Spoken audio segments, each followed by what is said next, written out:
There's a particular reason some sisters are sharing with me they're not sure if they want to be mothers. They don't always have the language to explain it. Video I saw of someone speaking about the reason why they want to have an eldest daughter. And their reasonings completely centered themselves. It was because of their assumptions of the nature of little girls. They wanted to have an eldest daughter, so from the time she is in elementary school, she can be a primary parent for her younger siblings.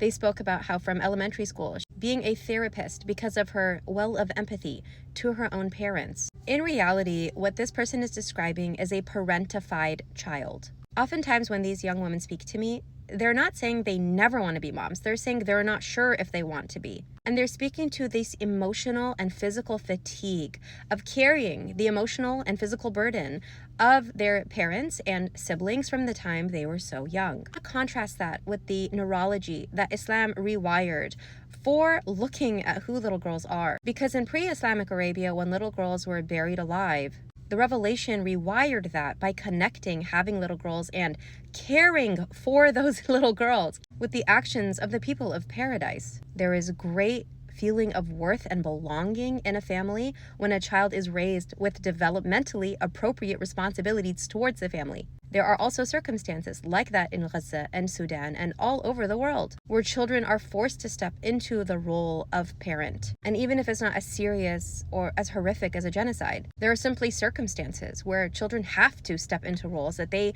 may not developmentally be ready for, but simply because of those circumstances. And of course, we should teach the honor of taking care of our parents and our families. It's an honored space and it's so much reward. But that's different than parentifying your daughter. And if you are a daughter now as an adult who's navigated this since childhood, then I recommend you work with a therapist to navigate what those emotions are for considering your future.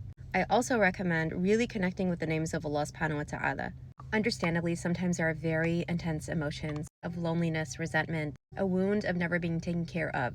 And spending time with the names of Allah and getting to know who He is, the one who always takes care of you, can heal a place in your heart that even if your parents never intentionally meant to hurt you, that was simply their reality and maybe their capacity.